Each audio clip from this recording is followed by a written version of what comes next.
दोस्तों मेरे पीछे 5 भैंसें मौजूद है, जिसमें 2 सोने वाली हैं, गब्बन है, और 3 जो है वो बच्चा दे चुकी हैं, और तीनों के एवरेज तकरीबन 18 से 20 लीटर दूध का है। अगर आप भी अपने जानवर का दूध बच्चा देने के बाद इतना ही करना चाहते हैं, अक्सर भाइयों को मसला आता है कि उनके थान में नार पड़ गई होती है पहले या दूसरे सुए में। तो जब बच्चा पैदा होने वाला होता है उससे पहले आपको एक हल बताऊंगा, आपकी वो नार या अगर साड़ू है या आपके थान की दार बहुत ज्यादा सख्त है, चुवाई अच्छे तरीके से नहीं होती, तो ये नुस्खा आप लिख लें, इसको अप्लाई करें, 100% इससे आपको रिजल्ट मिलेगा। हमने अपनी इन तीनों भैंसों को वो नुस्खा अप्लाई किया था, और आगे जो 2 भैंसें गब्बन है उनमें से एक का थान जो है वो बहुत हार्ड है और एक के थान में जो है वो नार पड़ी हुई है, हल्का सा साड़ू है, तो उनको भी हम ये नुस्खा अप्लाई कर रहे हैं और ये अल्हम्दुलिल्लाह 100% जो है उससे इनका जो है वो रिजल्ट आएगा। सबसे पहले दोस्तों आपने करना क्या है कि ये इधर आइए, अब 2 ये वाली भैंस, ये वाली और ये वाली, ये तीनों ने बच्चा दे दिया हुआ है, ये दोनों ने। ये जानवर जो है ये गब्बन है, इसके आपको बॉडी वेट से पता चल रहा होगा। ये जानवर 20 से 22 लीटर दूध देने वाला है। आगे लाए जरा भाई, ये जानवर दिखाएं, ये जानवर भी आगे से गब्बन है, दूध दे रहा है, ठीक है। सारी भैंसें तकरीबन दूसरे तीसरे सोए की हैं। करना दोस्तों आपने क्या है कि सबसे पहले जो है वो आपने अपना देसी लहसन जो होता है या मार्केट में जीवन गार्लिक आपको मिलता है वो आपने ले लेना है 1 किलो।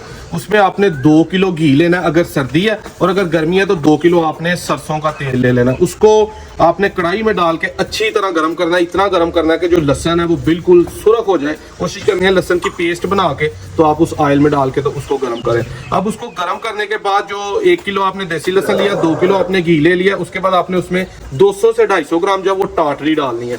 टाटरी डाल के आपने उसको अच्छी तरह मिक्स कर लेना है। 1 किलो नींबू लेके उसमें आपने वो निचोड़ लेने हैं। नींबू निचोड़ने के बाद आपने उसमें तकरीबन पाव से आधा किलो जो है वो चीनी ऐड कर लेनी है, ठीक है। इस नुस्खे को बना के आपने अपना जो सूने वाला जानवर है 1 माह पहले उसको देना शुरू करना है, और ये नुस्खा आपने 4 दफा बना के अपने जानवर को देना है। जो मैंने आपको वो चीजें बताई हैं, क्वांटिटी बताई है, ये 1 दिन आपने तैयार करना है और 2 दफा जानवर को देना। 2 दिन दे के फिर 1-2 दिन छोड़ के आप अगले 1-2 दिन उसको देना शुरू कर दें। अब बात करते हैं कि ये अगर भैंस है, इसके थान जो बहुत ज्यादा हार्ड है चुवाई में, ठीक है, और वो अगर हम भैंस देखें तो उसके थान में अगर नार पड़ी हुई है या उसको साड़ू टाइप का मसला आया हुआ है इस भैंस को, इसके लिए दोस्तों आपने क्या करना है कि मार्केट से आपने किसी पंसारी की शॉप पे जाना है। पंसारी की शॉप पे दोस्तों आपने जाके उससे 4 चीजें लेनी है।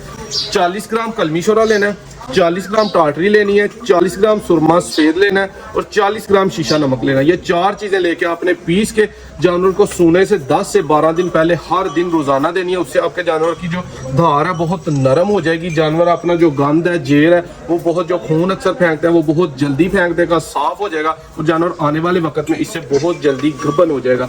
जो नुस्खा मैं आपको बता रहा हूँ, ये नुस्खा अगर आपका जानवर पीछा मारता है तो फिर आपने कभी भी अप्लाई नहीं करना। ये नुस्खा देने से जानवर और हीट में आएगा और पीछा मारेगा। अगर पीछा नहीं मारता पहले सुए में या दूसरे सुए में, उसको कभी ऐसा कोई इशू नहीं, तो फिर अलग फजल से कोई भी ऐसा मसला पेश नहीं आएगा। इन तीनों भैंसों को जो हमने दिया था, इनकी जो दूध की एवरेज आप देख सकते हैं, ये 18 से 20 लीटर दूध जो है वो पर डे दे रही है। ये तो पूरा 20 लीटर देने वाली भैंस है। ये देखिए, इसका शौक करें जरा। तो इसी तरह जो है इस चैनल पे जुड़े रहिए। उम्मीद करता हूँ आपको वीडियो अच्छी लगेगी। नेक्स्ट वीडियो में मिलेंगे। अल्लाह।